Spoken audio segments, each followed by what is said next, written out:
복의 근원 강림하사 찬송하게 하소서. 한량없이 자비하심 증량할 길 없도다. 천사들의 찬송가를 내게 가르치소서. 구속하신 그 사랑을 항상 찬송합니다. 주의 크신 도움받아 이때까지 왔으니 이와 같이 천국에도 이르기를 바라네. 하나님의 품을 떠나 죄에 빠진 우리를 예수 구원하시려고 보혈 흘려 주셨네. 주의 귀한 은혜 받고 일생 빚진 자 되네. 주의 은혜 사슬 되사 나를 주께 매소서. 우리 마음은 연약하여 범죄하기 쉬우니 하나님이 받으시고 정극이. 우리 1절부터 다시 한번 찬양합니다. 복의 근원, 복의 근원 강림하사 찬송하게 하소서. 한량없이 자비하심 증량할 길 없도다. 천사들이 내게 가르치소서.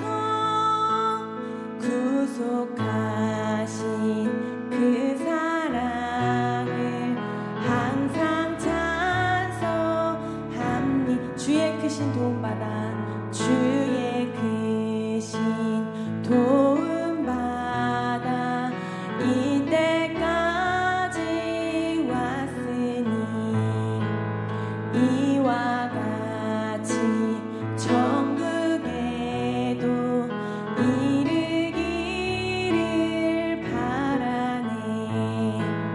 하나님의 품을 떠나 죄에 빠진 우리를 예수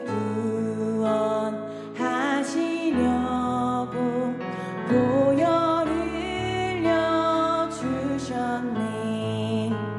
주의 귀한 은혜 받고 일생 빚진 자 되네. 주의 은혜 사슬 되사 나를 주께 매소서. 우리 마음은 연약하여 범죄하기 쉬우니 하나님이 받으시고 정극인을 치소서.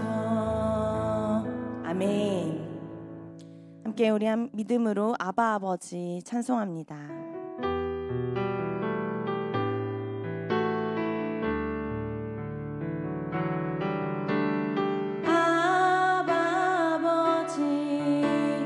아바 아버지 안으시고 바라보시는 아바 아버지, 아바 아버지, 아바 아버지, 나를 도우시고 힘주시는 아버지, 아바 아버지,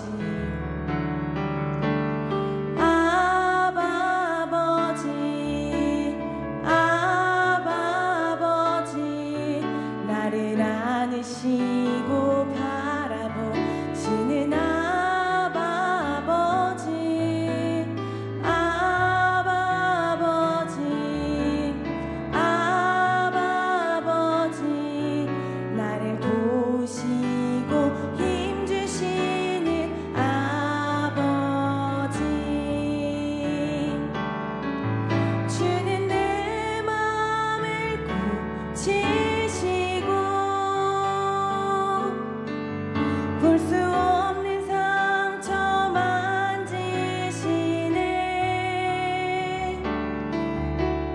나를 아시고 나를 이해하시네. 내 영혼 새롭게 세운, 우리 처음부터 한 번 더 찬양합니다. 아바 아버지, 아바 아버지, 나를 안으시고 바라보시는 아바 아버지, 아바 아버지, 아바 아버지, 나를 도우시고 힘주시는 아버지, 아바 아버지,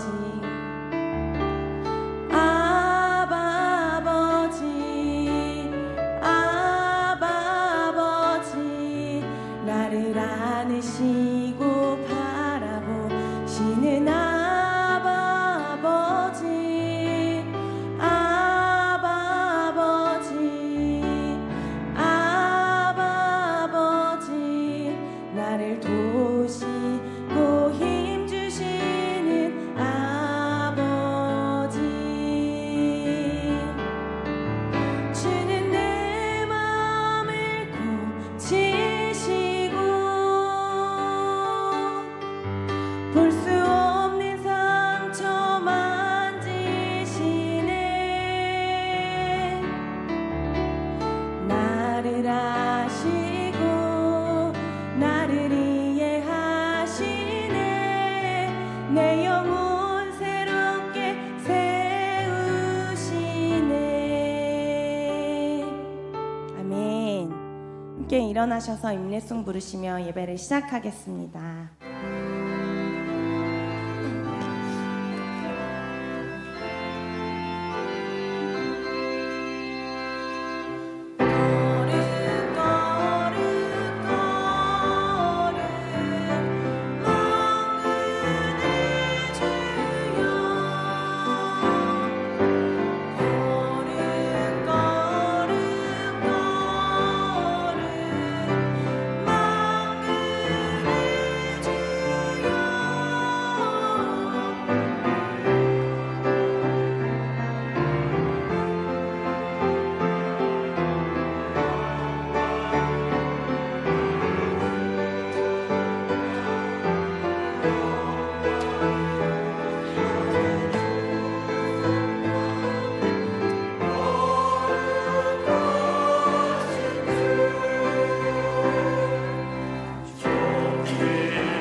거룩한 주일, 하나님께서 복 주신 날입니다. 우리 하나님 앞에 나와 믿음으로 예배하며 하나님 만나 배우는 복된 예배가 되기를 바랍니다. 아멘.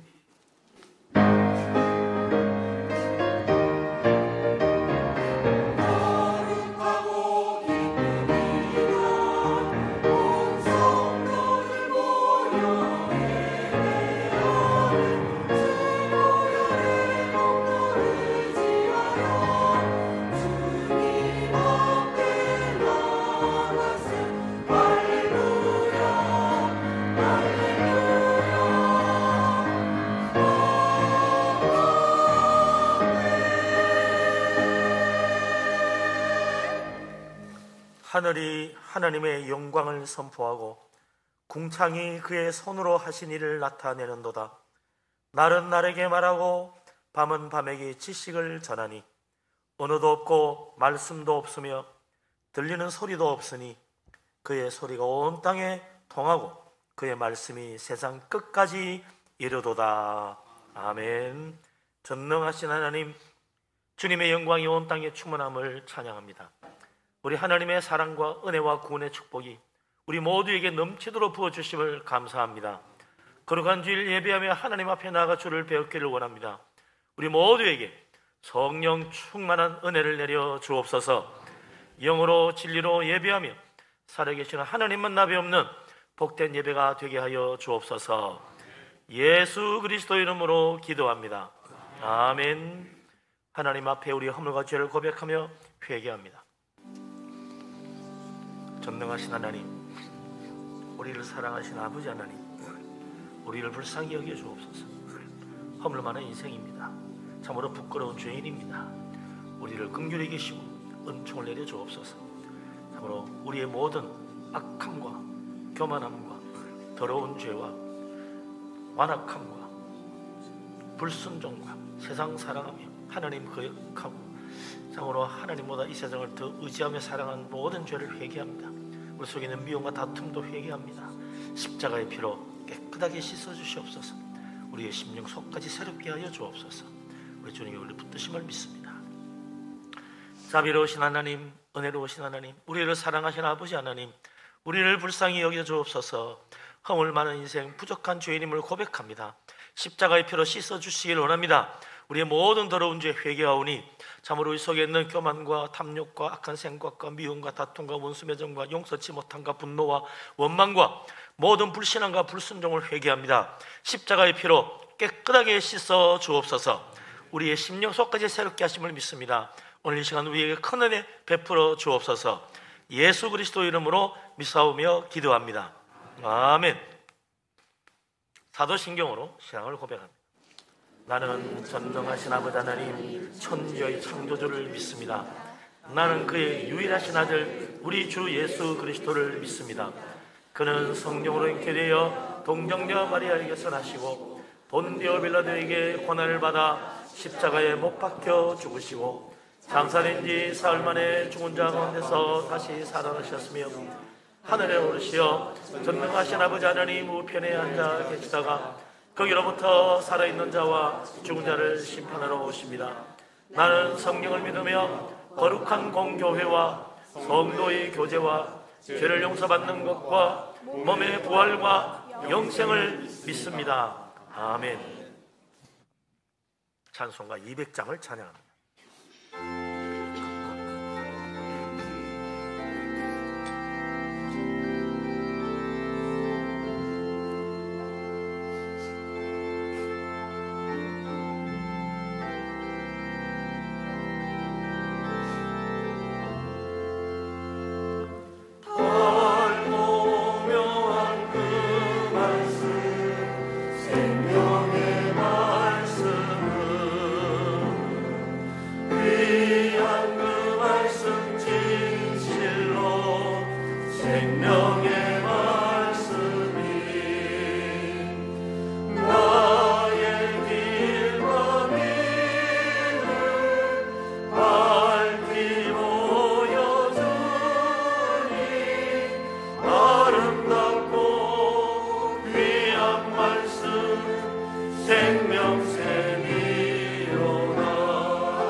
안학수 집사님 기도합니다.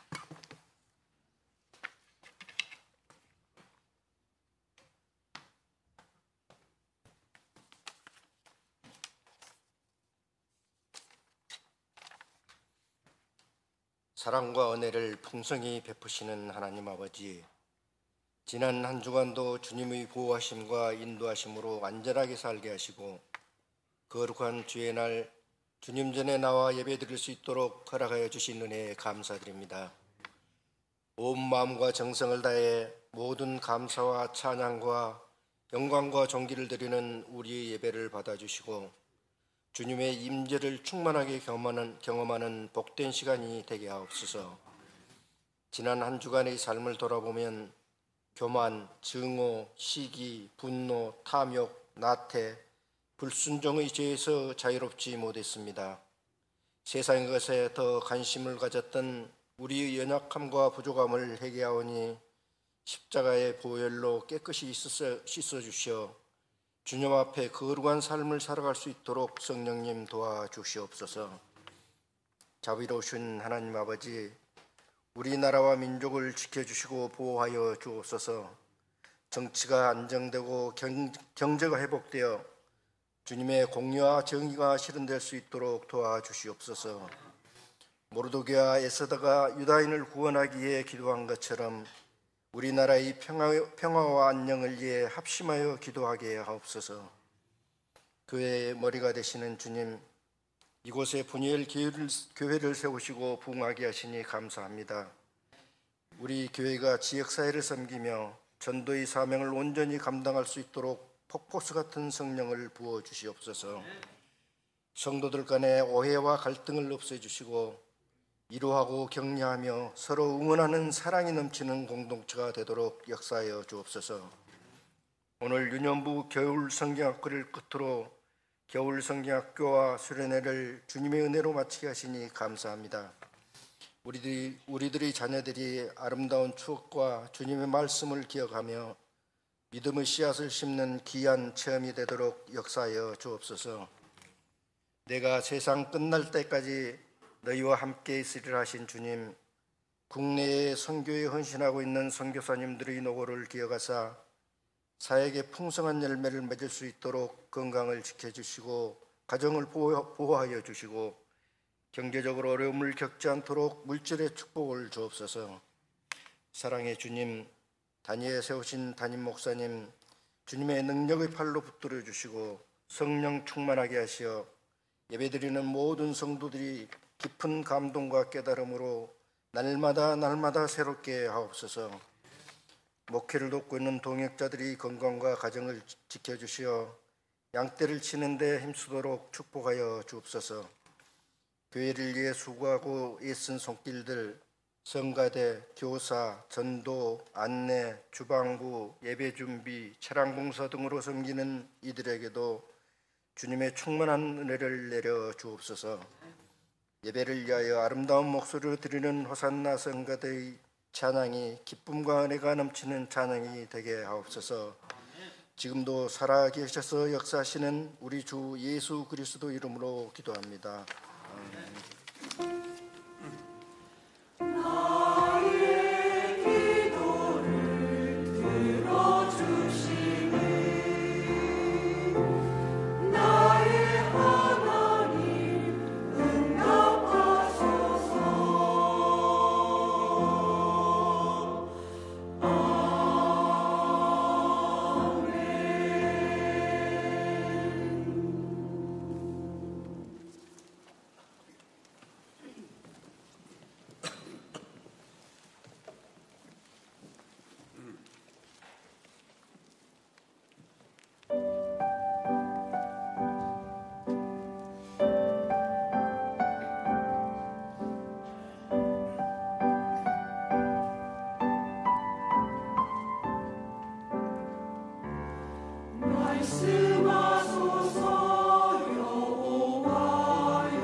할렐루야.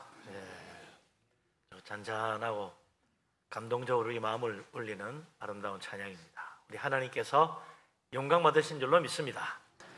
우리도 힘찬 박수로 영광 돌립니다. 할렐루야.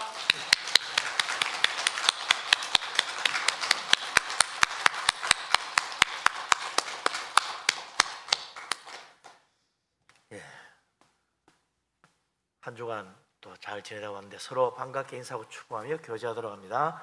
반갑습니다. 사랑합니다. 축복합니다. 은혜 충만, 성령 충만, 우리 하나님의 축복이 가득하기를 바랍니다. 하나님께서 오늘도 하늘 문을 여시고 물 붓듯이 성령의 축복과 또 놀라우신 말씀의 은혜로 우리의 심령을 가득히 채워주시기를 바랍니다. 네. 하나님 말씀을 봅니다. 출애굽기 9장 8절에서 26절 말씀입니다. 약간 긴 듯하지만 8절부터 26절까지 말씀을 다 같이 한 목소리로 받들어 읽겠습니다. 여호와께서 모세와 아론에게 이르시되 너희는 화덕의 제 두 웅큼을 가지고 모세가 바로의 목전에서 하늘을 향하여 날리라. 그 재가 애굽 온 땅의 티끌이 되어 애굽 온 땅의 사람과 짐승에게 붙어서 악성 종기가 생기리라. 그들이 화덕의 재를 가지고 바로 앞에 서서 모세가 하늘을 향하여 날리니 사람과 짐승에게 붙어 악성 종기가 생기고 요술사들도 악성 종기로 말미암아 모세 앞에 서지 못하니 악성 종기가 요술사들로부터 애굽 모든 사람에게 생겼습니다. 그러나 여호와께서 바로의 마음을 완악하게 하셨으므로 그들의 말을 듣지 아니하였으니 여호와께서 모세에게 말씀하신과 같더라.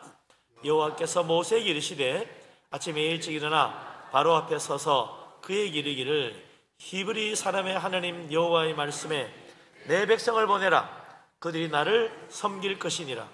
내가 이번에는 모든 재앙을 너와 내 신하와 내 백성에게 내려 온 천하에 나와 같은 자가 없음을 네가 알게 하리라. 내가 손을 펴서 돌림병으로 너와 내 백성을 쳤더라면 내가 세상에서 끊어졌을 것이나 내가 너를 세웠으면 나의 능력을 네게 보이고 내 이름이 온 천하에 전파되게 하려 하였음이니라. 내가 여전히 내 백성 앞에 교만하여 그들을 보내지 아니하느냐. 내일 이맘때면 내가 무거운 우박을 내리리니 애굽 나라가 세워진 그 날로부터 지금까지 그와 같은 일이 없었더라. 이제 사람을 보내어 내 가축과 내 들에 있는 것을 다 모으라. 사람이나 짐승이나 무릇 들에 있어서 집에 들어오지 않는 것들에게는 우박이 그 위에 내리니 그것들이 죽으리라 하셨다 하라 하시니라. 바로의 신하 중에 여호와의 말씀을 두려워하는 자들은 그 종들과 가축을 집으로 피하여 들였으나 여호와의 말씀을 마음에 두지 아니하는 사람은 그 종들과 가축을 들에 그대로 두었더라. 여호와께서 모세에게 이르시되 너는 하늘을 향하여 손을 들어 애굽 전국의 우박이 애굽 땅의 사람과 짐승과 밭의 모든 채소에 내리게 하라. 모세가 하늘을 향하여 지팡이를 들매 여호와께서 우레의 소리와 우박을 보내시고 불을 내려 땅에 달리게 하시니라. 여호와께서 우박을 애굽 땅에 내리시매 우박이 내림과 불덩이가 우박에 섞여 내림이 심히 맹렬하니 나라가 생긴 그때로부터 애굽 온 땅에는 그와 같은 일이 없었더라. 우박이 애굽 온 땅에서 사람과 짐승을 막론하고 밭에 있는 모든 것을 쳤으며 우박이 또 밭의 모든 채소를 치고 들의 모든 나무를 꺾었으되 이스라엘 자손들이 있는 그곳 고센 땅에는 우박이 없었더라. 아멘.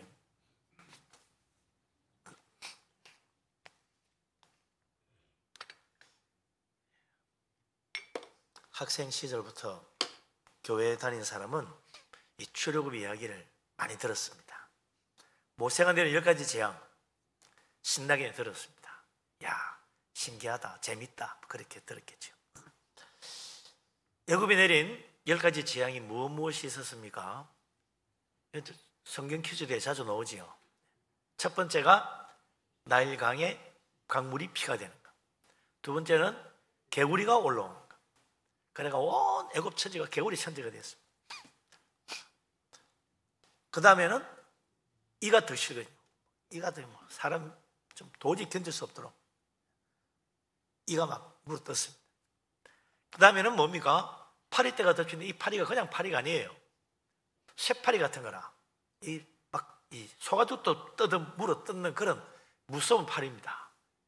쇠파리가 와가지고 그냥 사람 물어 뜯고 하니 뭐 죽을 노릇이죠. 그 다음에는 어떻게 됩니까? 이제 가축이 돌림병이 돌아가 막 죽는 거예요. 몰살라. 그 다음에 뭐죠? 이제 오늘 보는 바로 이 이야기. 예? 악성 종기가 퍼져가지고 사람들이 고통을 받는 겁니다. 그 다음에는 불덩이가 섞여 내리는 우박. 얼마나 그 우박이 무섭고 컸는지 그 우박을 맞는 사람은 다 죽는 거야.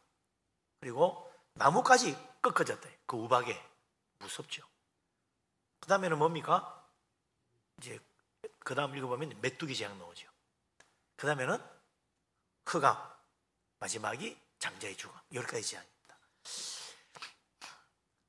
이건 내 머릿속에 다 있어야 되겠죠. 그래야 뭐 6번째 재앙이 무엇입니까? 그럼 악성 종기에다 수수께끼를 맞출 수 있겠죠.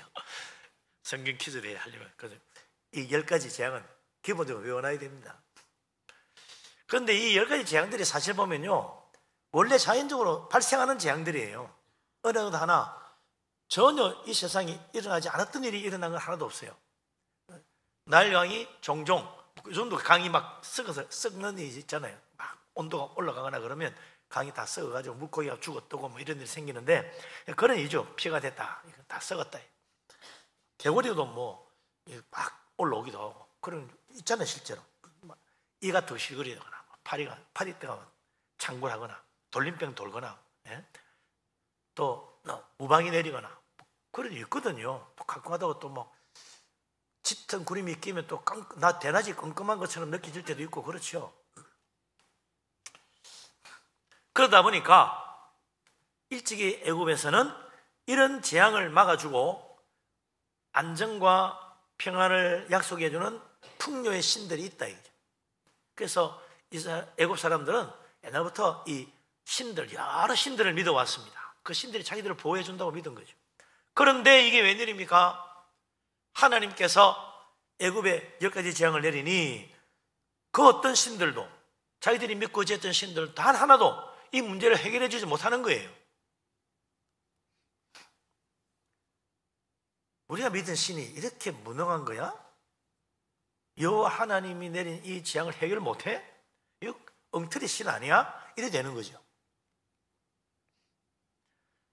그래서 애굽의 이 10가지 재앙은 동시에 애굽의 신들의 거짓되고 무능한 걸 보여주는 사건들이었다. 그러니까 하나님이 이 세상을 정말 다스리시고 모든 걸 주관하시는 신이다, 이걸 보여주는 겁니다. 오늘 우리는 그 중에서 오늘 출애굽기 9장에 나오는 2가지 재앙을 보는 것입니다. 6번째 악성 종기, 7번째 불우박의 재앙. 이게 이제 10가지인데 딱 앞에 5가지 재앙 빼고 나머지 5개 딱 절반 넘어가는 데입니다. 그때부터 이제 본격적으로 애굽을 향한 하나님의 진노의 심판이 바로 왕과 애굽 사람들에게 내리는 거예요. 이 재앙을 보면서 과연 하나님의 뜻이 무엇인가 깨달아야 됩니다. 우리가 어떻게 하나님을 믿고 섬겨야 되는지 그것도 하나님이 이런 사건들을 통해 보여줍니다. 오늘 말씀을 통해서 우리 하나님이 정말 어떤 분인가를 제대로 알고 또 하나님 어떻게 섬겨야 하나님 기뻐하시는가 이걸 안다면 큰 축복이 되겠죠. 우리가 읽은 이 말씀 앞에 9장의 1절부터 7절에는 그다 말했지만 5번째 재앙, 가축들에게 돌림병이 생겨가 막 죽는 거예요. 요즘 우리나라도 보면 한 번씩 이렇게 가축 질병이 돌거나 뭐 조류독감이다 뭐 다 막 생기면 어떻게 해요? 무더기로 다 그냥 죽여버리잖아요.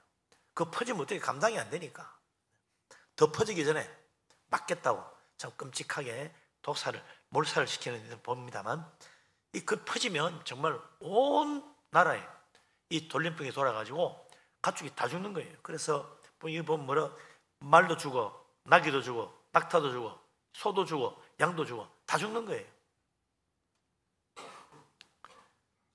그래도 바로는 끔찍하지 않습니다. 뭐 죽은 거는 가축이지 사람이 아니니까. 그래서 이제 하나님이 6번째 재앙을 내리신다 이죠. 무엇을 어떤 재앙입니까? 8절에서 11절 다시 한번 읽어보십시다. 8절에서 11절 같이 읽겠습니다.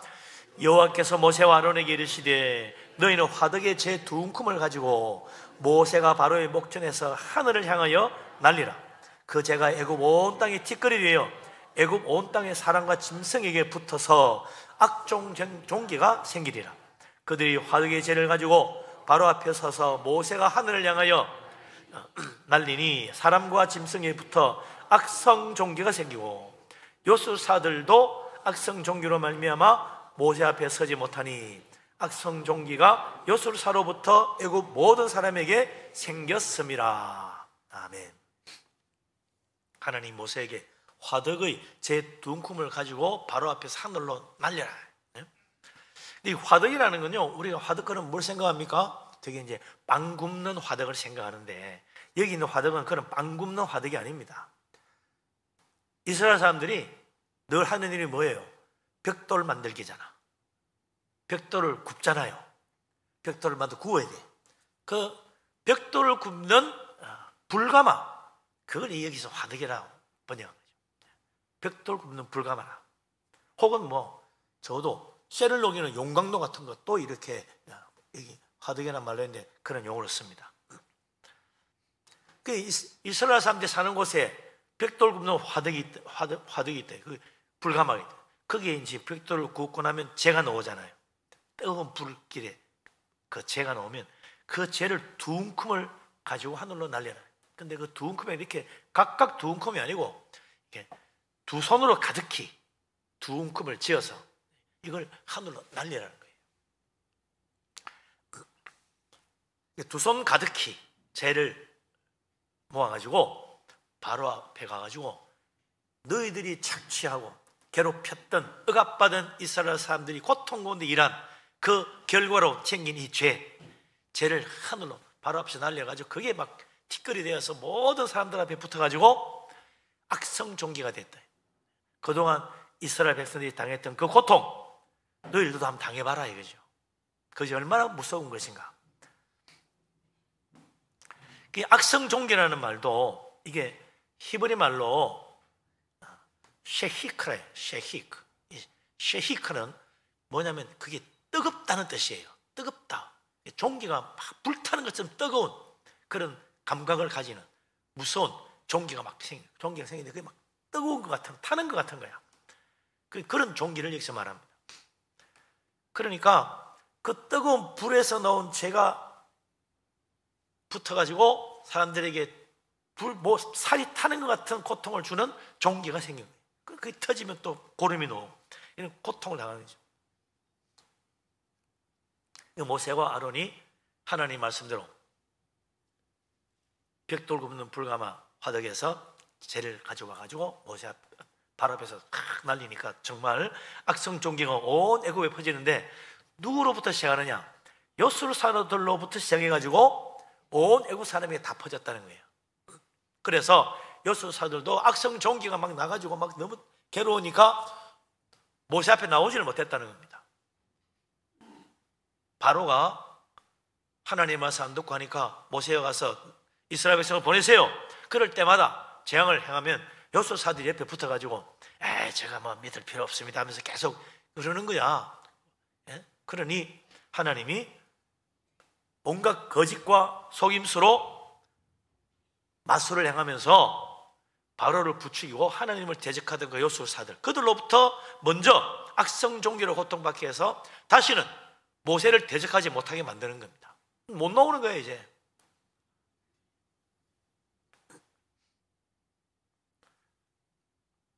하나님을 대적하는 자, 하나님이 먼저 치시더라. 하나님을 거역하는 자, 하나님께서 그들을 먼저 엎드리시고 다시는 일어나지 못하도록 만드셨다. 그렇게 해서 이제 무서운 악성 종교로 모두 다 고통받고 나면 좀 이제 정신을 차려야 되는데, 악성 종교의 재앙의 결과는 그동안 있었던 5가지 재앙의 결과와 다르지 않습니다. 똑같아. 바로의 마음이 변하지 않아. 왜 바로의 마음은 겉으로 그런 재앙을 보고도 변하지 않는가? 12절 말씀해 보면 나와요. 뭐라고 되어 있습니까? 12절 같이 보십시다. 그러나 여호와께서 바로의 마음을 완악하게 하셨으므로 그들의 말을 듣지 아니하였으니 여호와께서 모세에게 말씀하신과 같더라. 아멘. 무슨 재앙이 생겨도, 아무리 큰 일이 벌어져도 바로의 마음은 변하지 않습니다. 왜? 완악하기 때문에. 마음이 완악하니 하나님을 대적하고 거역하는 마음이 얼마나 굳은지 꿈쩍도 안 하더라는 거예요. 근데 하나님이 그 바로의 마음을 어루만져 주시고 그의 마음을 두드려 주시면 풀어질 텐데 그냥 내버려 두셨다는 거야. 그 완악함대로 내버려 두니까 그 완악함이 그대로 가가지고 그냥 여전히 하나님을 대적하고 하나님 말씀 안 듣고 아무리 하나님이 재앙을 내려도 그거 꼼짝도 안 하더라는 겁니다. 하나님이 바로를 버려두셨다는 거예요. 그게 그로 하여금 결국은 멸망의 길로 가게 만든 겁니다. 하나님께서 사랑하는 자는 항상 그 곁에서 함께 하시고 돌보아 주시고 잘못되면 또 때로는 징계 책지도 듭니다. 그러나 하나님께서 버리신 자는 돌아보지 않아요. 그가 잘못된 길로 가도 바로 잡아주지 않아요. 버림받은 자는 그렇게 자기 생각대로 자기 고집대로 가다가 멸망하고 만다. 그런데 하나님의 자녀들은 어떻게 합니까? 하나님이 때로는 품어주시고 때로는 붙들어주시고 때로는 일으켜주시고 때로는 힘을 더해주시고 달려가도 피곤치 않도록 강건의 능력도 주시고 또 잘못되면 하나님이 붙들어서 이끌어 그쪽은 아니야 여기야 바로 잡아주기도 하시고 그런데도 계속 말 안 들으면 하나님이 때로는 아프지만 징계체적으로 때리기도 하시고 그래가지고 우리를 바로 잡아서 어떻게 합니까? 하늘나라까지 가도록 저 천국에 이르도록까지 우리를 인도해 주신다. 그게 뭡니까? 선한 목자 되신 하나님이죠. 근데 바로는 하나님이 버리셨다. 그의 완악함 하나님이 치셔서 그의 굳은 마음 깨뜨리시고 하나님이 그 완악한 마음 하나님 부드러운 마음으로 바꿔주셔야 되는데 안 하는 거야. 그걸 버리셨다. 그래서 우리가 하나님의 은혜 가운데 산다는 게 얼마나 큰 축복인지 몰라요.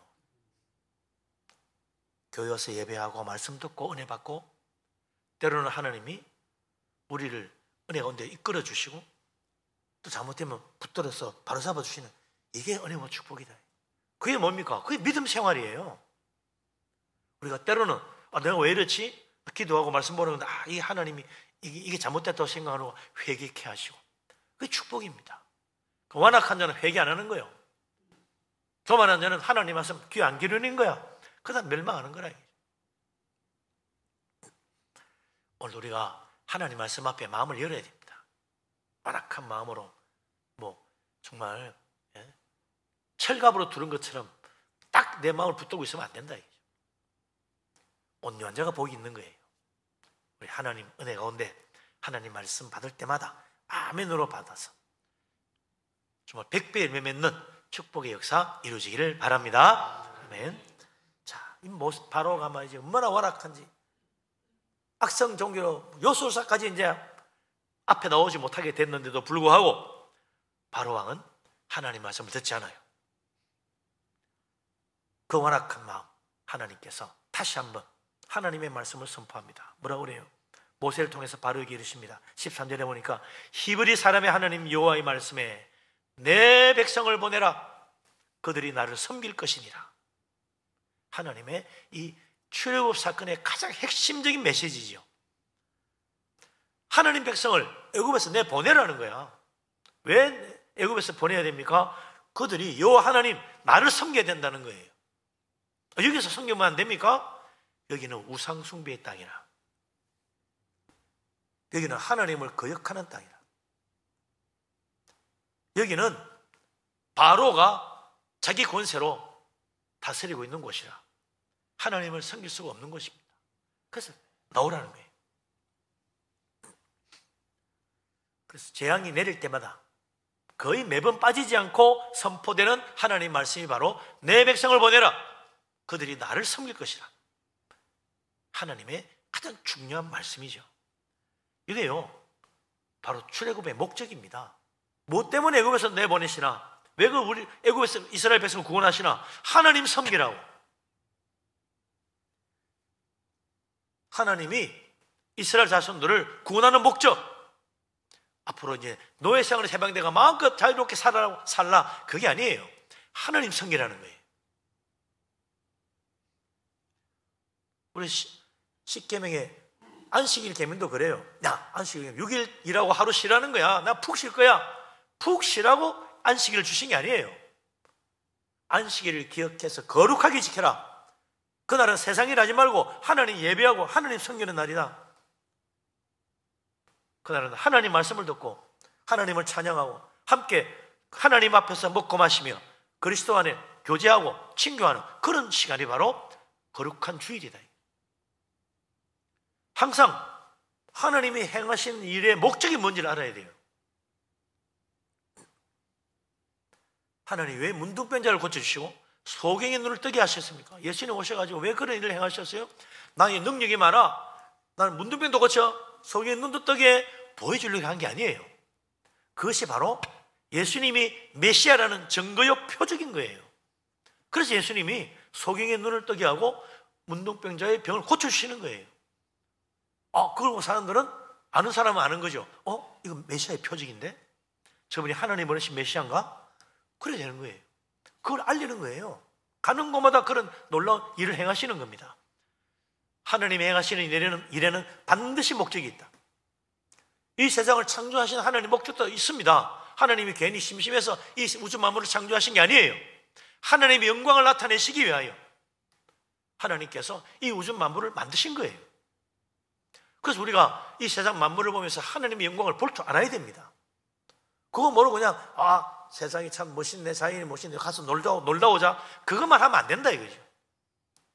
하나님의 그 위대하신 영광, 놀라우신 하나님의 권능을 알아야 되는 거죠.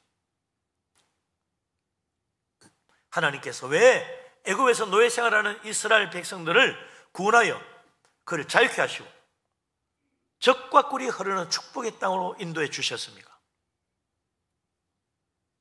하나님 섬기는 백성이 되라. 그게 목적인 거예요.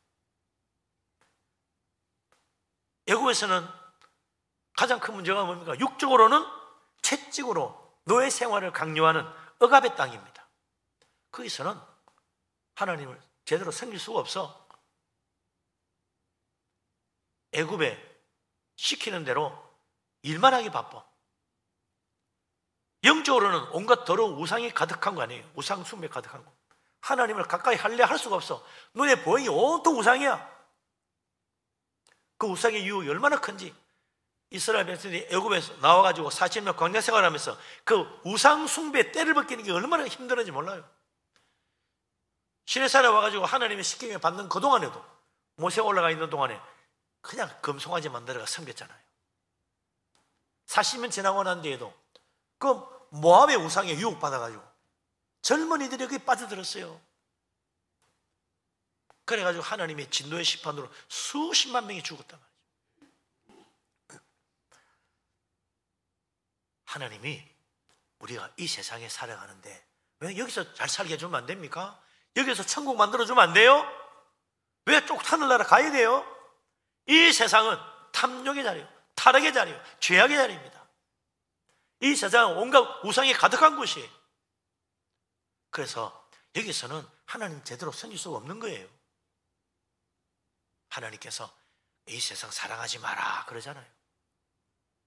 하늘나라 바라보고 살라고 그러잖아요. 왜 우리 하나님이 우리를 구원하여 예수 믿고 천국 백성 되게 만드셨어요?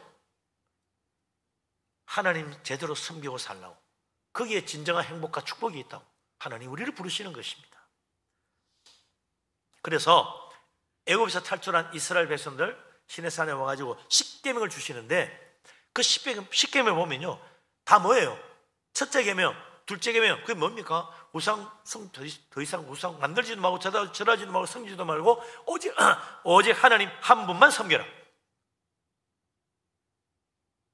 세 번째 계명은 뭐예요? 하나님을 함부로 부르지 말고 하나님을 거룩하게 섬겨라.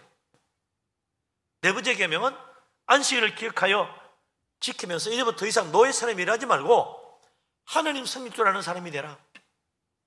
일주일에 하루라도 하나님 섬길 줄 아는 사람이 되라.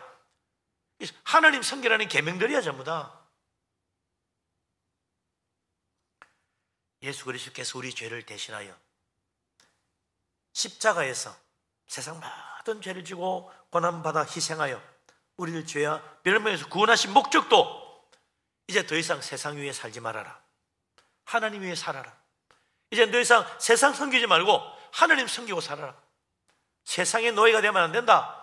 하나님 안에서 참된 자유와 평강을 누리는 하나님의 백성, 하나님 섬기는 사람 되라고 예수님이 우리를 죄에서 자유케 하신 거예요. 그러니까 사도 바울이 그러잖아요. 그리스도께서 우리를 자유케 하셨으니 다시는 죄의 멍에를 매지 말아라 그랬어요. 하나님 우리를 죄에서 자유케 하신 것, 그것은 바로 하나님 안에서 참된 평화와 축복을 누리고 살라고 하나님 우리를 자유케 하신 겁니다. 더 이상 죄에 매여 사는 어리석은 사람 되지 말고 우리 하나님 잘 섬기는 축복의 사람, 믿음의 사람 될 수 있기를 바랍니다. 아멘. 우리가 구원의 목적을 잊으면 안 됩니다. 항상 내가 왜 구원받았지? 하나님 왜 나를 구원하시나? 왜 나를 천국 백성 삼으시나? 목적이 있다. 하나님 섬기는 것, 우리 마음속에 딱 박혀야 돼요. 예수 믿고 세례받고 천국 백성 되었으니까 나 이제 구원받을 하나님 자녀야. 그러니까 이제 뭐 내가 세상 일도 바쁘고 할 일도 많은데 교회는 뭐 적당히 다녀도 되잖아. 나 구원받았으니까 예배도 한 번씩 빠져도 괜찮지 않겠어? 하나님 뭐 열심히 꼭 섬겨야 돼? 나 구원받아서 그렇게 하고 있으면 안 된다는 거예요. 계속 그러면 어떻게 돼요? 천국을 잃어버린 자가 될 수 있다. 하나님 멀리하고 세상 살아가는데 그 영혼이 어떻게 되겠어요? 믿음의 길을 잃어버린다니까. 왜 우리가 매주마다 교회 와서 예배해야 됩니까? 그렇게 하지 않으면 세상의 여세 동안에 세상에 온갖 것 보다 보면 믿음의 길을 잃어버려. 그러면 세상 따라가기 십상이에요. 그래서 매주마다 와서 하나님 앞에 예배하고 말씀으로 다시 은혜 받고 우리의 마음을 바로잡아가지고 믿음의 길을 잃어버리지 말고 하나님 바라보고 가라. 예수님 놓치지 말고 예수님 딱 붙들고 주님 뒤를 잘 따라와라는 거예요. 옛날 이스라엘 백성들 하나님의 큰 축복으로 출애굽해가지고 가나안 땅 들어와가지고 말이죠, 정말 다윗과 솔로몬의 영광까지 이루고 어마어마한 축복의 나라를 만들었습니다. 그런데 어떻게 돼요? 세월이 흐르면서 마음이 변해가지고 하나님 말씀을 멀리하고 우상 숭배하고 하나님의 성전을 더럽히고 하나님 말씀을 무시하고 살다가 결국 하나님께 버림받아 멸망하고 말았잖아요. 이거 꼭 기억해야 됩니다. 누가 그래요? 왜 하필이면 대한민국 역사도 하기 어려운데 이스라엘 역사를 왜 성경에서 우리가 배워야 돼? 그래요. 거기에 하나님의 올바른 믿음의 길이 뭔지를 보여주고 있다. 그들의 역사가 어떤가를 봐라. 믿음의 길을 잃어버리고 세상 쫓아가다가 결국은 멸망하지 않았느냐? 교훈을 주는 거예요. 모세는 가나안 땅 들어가기 직전에 40년 광야 생활을 마치면서 이스라엘 백성들에게 경고했습니다. 신명기 8장 19절에 네가 만일 네 하나님 여호와를 잊어버리고 다른 신들을 따라 그들을 섬기며 그들에게 절하면 내가 너에게 증거하노니 너희가 반드시 멸망할 것이라. 그들이 이제 가나안 땅 들어가서 그거 차지할 텐데 그 풍요로움 속에서 늘 하나님 기억하고 감사하고 살면 되는데 하나님 잊어버리고 야, 뭐 꼭 하나님 섬겨야 돼? 사람이 말이지 그렇게 앞뒤 콩콩 막혀가지고 하나님만 믿어야 돼 그러지 말고 좀 마음을 넓혀봐. 이 신도 믿어보고 저 신도 믿어보고 좀 이 종교도 좋고 저 종교도 좋다 그래 봐야지. 사람이 어떻게 꼭 예수만 믿으러 가고 교회만 가라고 그래. 교회 다니는 것들은 그래서 안 돼. 그러면서 말이죠, 나도 좀 세상 사람들처럼 이 신도 믿고 저 신도 믿어보자 하고 왔다 갔다 하다가는 반드시 멸망한다. 믿음의 길을 잃어버리게 돼 있다. 이사야 선지자도 이사야서 3장 8절에서 말했잖아요. 예루살렘이 멸망하고 유다가 엎드러진 것은 그들의 언어와 행위가 여호와를 거역하여 그 영광의 눈을 범하였음이니라. 하나님 눈에 거슬렸다 이거예요. 그 말하는 것부터 신앙적인 말이 아니야. 말부터 세상적이야. 행동도 하나님 원하시는 모습이 아니야. 하나님 말씀이 어긋나. 그러니까 하나님 눈에 거슬리는 거예요. 결국 예루살렘이 멸망하고 유다가 엎드려지고 말았다. 이사야는 일찍부터 그걸 바라본 거예요. 이대로 가면 나라 망한다. 이사야의 예언하는 시대는요, 다윗과 솔로몬 시대 이후로 두 번째 전성기였어요. 히스기야 왕이 다스리던 두 번째 전성기였다고. 근데 그때 이미 이사야는 이대로 가면 망한다 본 겁니다. 하나님을 제대로 섬겨야지.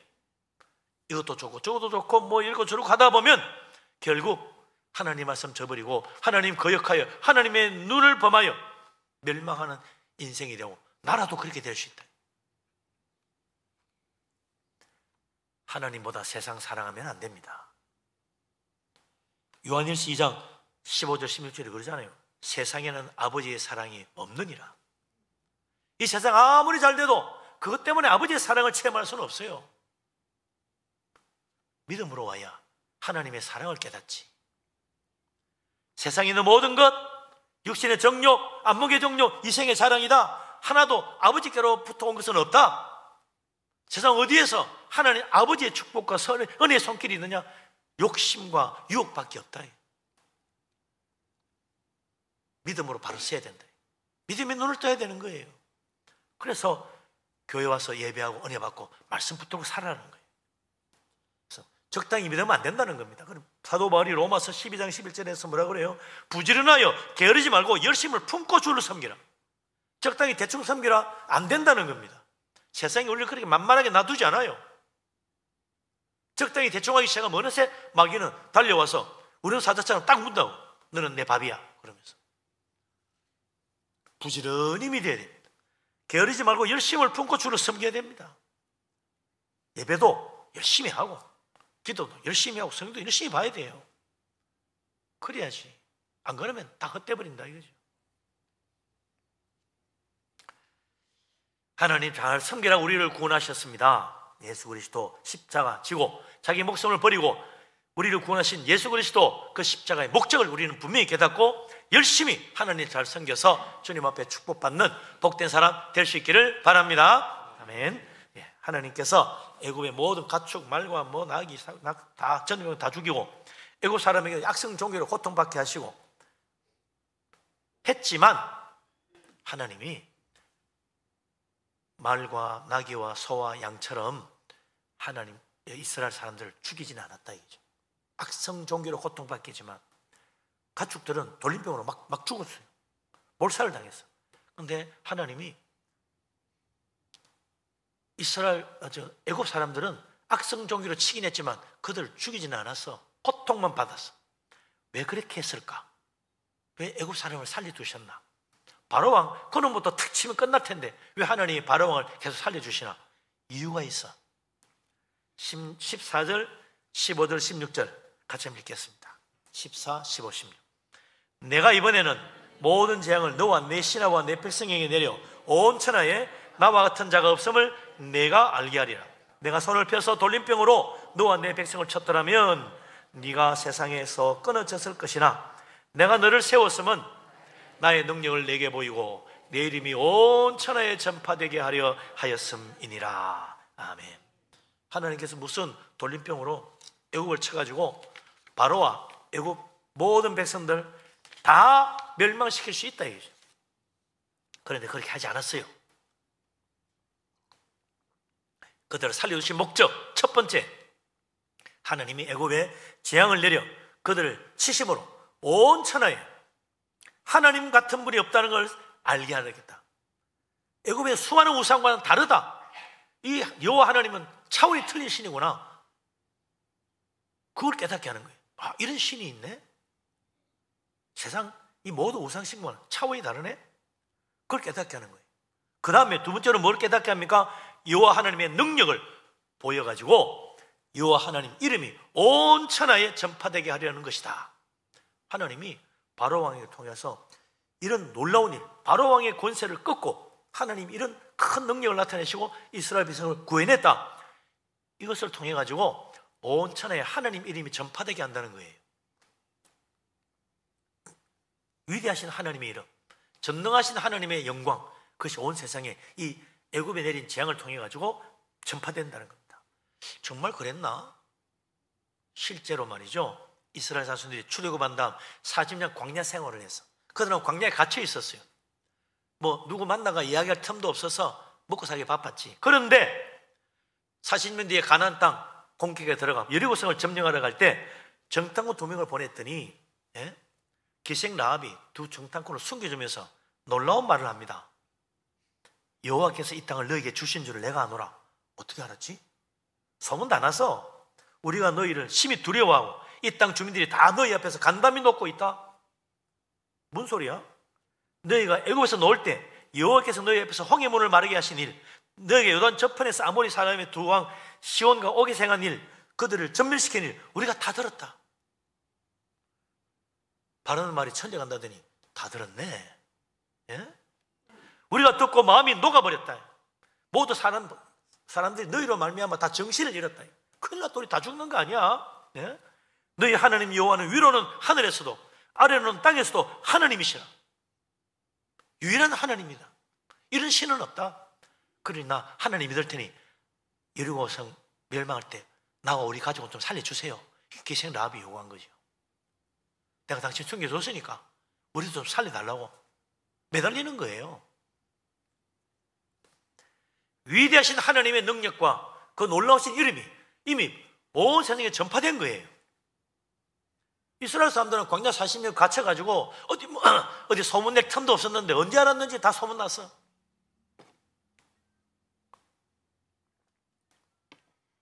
하나님은 오늘도 하나님이 알지 못하는 세상 사람들에게 하나님의 위대하신 이름, 하나님의 그 사랑의 놀라운 은혜의 손길, 십자가의 구원의 복음 전파되기를 원하십니다. 그 예수님 그랬잖아요. 너는 온 천하에 다니며 만민에게 복음을 전하라. 땅끝까지 내 증인이 되라. 믿는 자는 구원받고 믿지 않는 자는 멸망받는다. 전하라는 거예요. 하나님은 살아계시다는 사실을 전하는 거예요. 하나님은 전능하시고 하나님은 우리를 구원하시는 능력의 하나님, 구원의 하나님이라는 사실을 전하라는 거예요. 하나님이 우리를 얼마나 사랑하시는지 우리 아버지의 사랑으로 우리를 사랑하시고 구원하신다는 걸 전하라는 거예요. 그래서 예수님 부활 성천하실 때 제자들에게 땅 끝까지 이르러 내 증인 되라. 모든 민족을 내 제자로 삼으라. 그렇게 말씀하셨잖아요. 이 복음전도의 사명, 선교의 사명, 우리 교회에 주어져 있는 겁니다. 모든 그리스도인은 하나님을 전할 사명을 가진 거예요. 내가 가만히 있으면요, 어느덧 나를 우회하여 소문을 타고 들리게 되어 있습니다. 하나님은 하나님의 자녀들이 복음 전하고 그 전도의 열매로 영광의 밀려감 받기를 원하시지, 가만히 있다가 벌써 다 알고 있네 이렇게 되기를 원하지 않는 거예요. 가만히 있다가 다 알아? 이미 다 알고 있었어? 그래서 네가 한마디 하면 교회 가려고 그랬는데 말도 안 해가 안 갔네. 그렇게 하면 안 되는 거예요. 복음 전해야 됩니다. 그래서 우리 가정이 구원받고 우리 이웃도 구원받고 친구도 전도해서 함께 저층까지 이르는 전도의 열매를 맺는 믿음의 사람 될 수 있기를 바랍니다. 아멘. 자, 그래서 이제 하나님 말씀 들을 때 우리가 겸손히 교만한 마음 가지면 안 됩니다. 애굽의 바로와 신하들, 교만한 마음 때문에 모세가 전하는 하나님 말씀 아무리 기적을 보여주고 능력을 나타내고 도와서 이야기해줘도 안 들었잖아요. 그러다가 어떻게 됩니까? 계속 거기 가니까 재앙을 당하는 거야. 예? 17절부터 21절 말씀이잖아요. 같이 한번 보십시다. 17절에서 21절까지 같이 읽겠습니다. 네가 여전히 내 백성 앞에 교만하여 그들을 보내지 아니하느냐? 내일 이맘때면 내가 무거운 우박을 내리리니 애굽 나라가 세워진 그날로부터 지금까지 그와 같은 일이 없었더라. 이제 사람을 보내어 내 가축과 내 들에 있는 것을 다 모으라. 사람이나 짐승이나 무릇 들에 있어서 집에 돌아오지 않는 것들에게는 우박이 그 위에 내리리니 그것들이 죽으리라 하셨다 하라 하시니라. 바로의 신하 중에 여호와의 말씀을 두려워하는 자들은 그 종들과 가축을 집으로 피하여 들였으나 여호와의 말씀을 마음에 두지 아니하는 사람은 그의 종들과 가축을 들에 그대로 두었더라. 그걸 어떻게 되겠어요? 다 죽는 것이. 우박, 무거운 우박, 얼마나 무거운 우박인지, 나무가 꺾어지고 부러질 정도로 무거운 우박이 내렸고, 얼마나 무거운 우박인지 그거 맞으면 짐승이고 사람이고 다 죽는 거예요. 근데 그것이 그 순간에 불까지 섞여서 내려왔다. 아, 무슨 우박이야? 그런 우박이 있지. 정말 무서운 우박이죠. 완악하고 교만한 마음, 하나님이 아무리 말해도 안 듣습니다. 무서운 재앙을 내려도 안 듣습니다. 왜요? 아이, 뭐 그래 있을 수도 있지 뭐. 우연이야. 전에도 있었잖아. 이건 좀 다른데요. 에이, 그게 그거야. 안 믿어요. 완악한 마음, 교만한 마음은 하나님의 능력의 손길을 못 봅니다. 하나님 은혜의 말씀 뭐 안 듣습니다. 그러니 마치 길가에 떨어진 씨를 새가 와서 먹어버리던 하나님 말씀 마귀가 다 뺏어가도 모르는 거예요. 들으면 왜? 다 무시해버리는데. 완악한 마음 버려야 됩니다. 교만한 생각 내려놓아야 돼요. 온유한 마음 가져야 복을 받아요. 그러니까 예수님이 말씀하시잖아요. 온유한 자가 땅을 기업으로 받는다고. 온유한 자가 땅을 차지합니다. 이 세상에 복 받는 사람은요, 온유한 자예요. 마음을 굳게 하고 그만하면 절대로 안 됩니다. 그냥 숙이면 돼. 그럼 복 받아요. 교만한 자도 마찬가지죠. 교만한 사람 하나님 말씀 따르지 않아요. 교만의 특징이 뭡니까? 내 생각이 맞다. 내 생각대로 간다는 거야. 자기 생각, 자기 말이 다 옳다고 얘기하는 그 교만이죠. 아, 내 생각이 틀릴 수도 있지. 내 말이 아닐 수도 있어. 하나님 말씀이 맞을 거야. 이렇게 가야 겸손한 거지. 하나님 말씀 듣고도 에이, 요즘 누가 그렇게 믿어? 옛날 이야기야.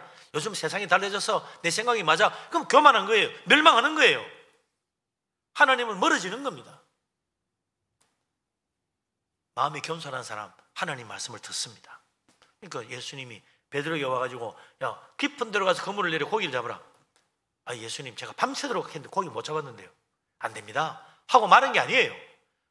밤새도록 고기 못 잡았지만 주님 말씀하시니까 내가 온유하고 겸손한 마음으로 주님 말씀 의지해서 가서 그물을 내려보겠습니다. 그 가니까 뭐 놀랍게도 2배 가득 차도록 어마어마하게 많은 고기를 잡았잖아요. 얼마나 교만한 마음 버리고 겸손하고 온유한 마음으로 하나님 말씀을 받느냐, 그에 따라 달라집니다.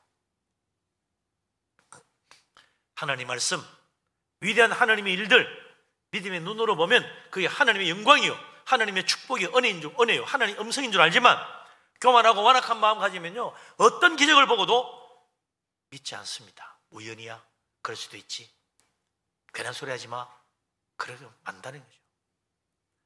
위대하신 하나님, 전능하신 하나님, 구원하신 하나님 알고 믿는 것은 믿음의 눈을 뜰 때입니다. 믿음으로 보면 온 세상에 하나님의 영광이 가득합니다. 믿음의 눈으로 보면 하나님의 손길이 늘 나와 함께 하십니다. 믿음으로 가야 된다. 그렇게 해서 하나님 섬기고 하나님을 증거하고 우리 하나님의 축복받고 하늘의 영광이 밀려가 바라보는 하나님의 사랑받는 자녀, 복된 천국 백성 다 될 수 있기를 주님의 이름으로 축원합니다. 아멘. 기도합니다. 전능하신 하나님, 우리 하나님을 믿습니다. 믿음의 눈을 뜨고 하나님의 영광을 보게 하여 주시옵소서. 하나님을 증거하며 하나님의 놀라우신 이름을 온 세상 사람들에게 전파하고 참으로 전도하여 구원하고 우리 가정도 하나님 은혜 가운데 복음화되고 우리 이웃도 예수 믿고 구원받는 역사가 이루어지도록 축복하여 주시옵소서. 예수 그리스도 이름으로 기도합니다. 아멘. 찬송가 497장을 찬양합니다.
세상의 많음으로 힘써서 전하세.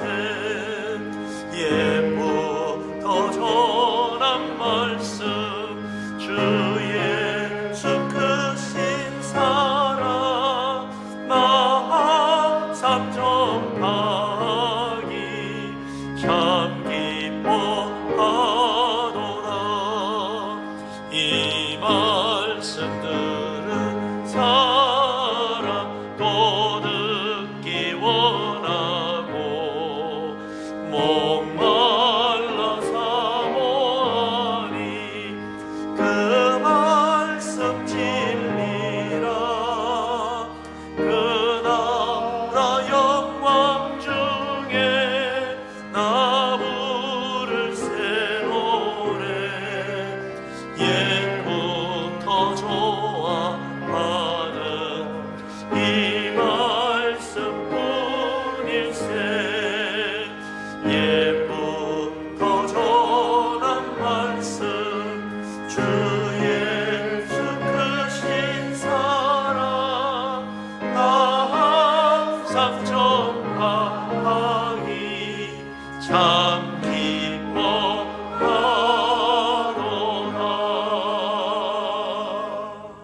할렐루야. 아멘.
은혜로운 찬양입니다. 우리 하나님 기쁘게 받으신 줄로 믿습니다. 감사의 물 되신 분들이 계십니다. 좋은 결과 주시고 지켜주신 주님 은혜 감사드리며 언제나 주님 말씀 안에 기뻐하는 삶을 살게 하소서. 결혼 감사 꽃꽂이 연금으로 드립니다. 새로운 가정 임마누엘 주님 인도하실 줄 믿습니다. 우리에게 좋은 것 채워주신 주님 감사합니다. 할렐루야. 하나님 은혜 즐거운 시간 가지고 믿음의 도전받아 수련회를 갖게 하심 감사합니다. 모든 영광 하나님께 돌립니다. 범사에 감사해서 여러분들이 예물을 드렸습니다. 부정금 드리신 분이 계십니다. 전능하신 하나님, 만복의 근원 되신 하나님, 우리를 축복하시고 복된 것으로 채워주심을 감사합니다. 모든 하나님이 주신 줄로 믿습니다. 믿음으로 예물을 드립니다. 기쁘게 받아 주시옵소서.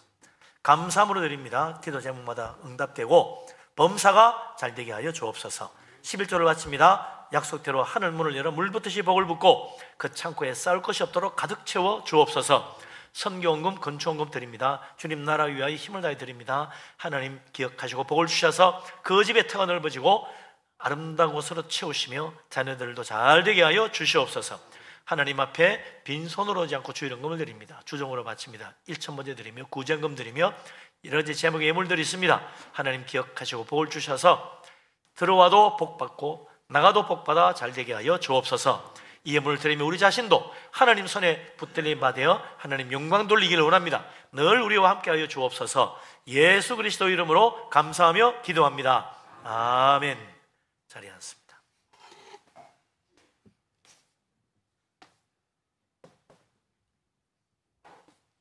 교회 앞에 소식을 알립니다. 오늘 오예배는 따사모 모임입니다. 오늘 본 모임이 시작되겠습니다. 다음 주에는 교사 헌신 예배로 예정되어 있습니다. 그리고 다음 주에는 재직회가 있는데요. 우리 중동부 교육 담당 목사님이신 김범택 목사님, 우리 노회에는 또 부모사 청변회가 되기 때문에 다음 주 재직회를 하게 되겠습니다. 일부 때도 사인을 하고 갈 수 있도록 그렇게 하겠습니다. 그리고 이제 전도 모임도, 수요일 전도 모임도 이번 주부터 시작됩니다. 예. 그리고 결혼 소식이 있습니다. 3월 1일 토요일 오후 1시 20분 홍순택 집사님, 이인숙 권사님의 차남 홍승표군, 강미진 양과 혼인예식을 가집니다. 장소는 더 파티움 안양이라고 하네요. 네, 거기서 있습니다. 교회에서는 12시 40분에 차가 출발한다고 합니다. 네. 오늘 장학금 전달이 있는데 혹시 1부 예배 때 장학금 전달 2부 때 뭐 할 거라는데 1부 때 혹시 온 사람이 있습니까? 2부 때 장학금 전달하도록 하겠습니다. 예. 나머지 주보를 보시고 참고하시고요. 일어나십니다. 이제 모든 영광 하나님께 찬양 드립니다.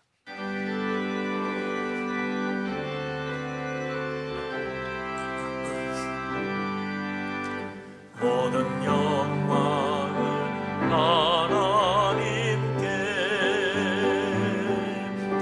모든 영광을 하나님께, 온 마음과 뜻 다해 주 사모합니다. 모든 영광을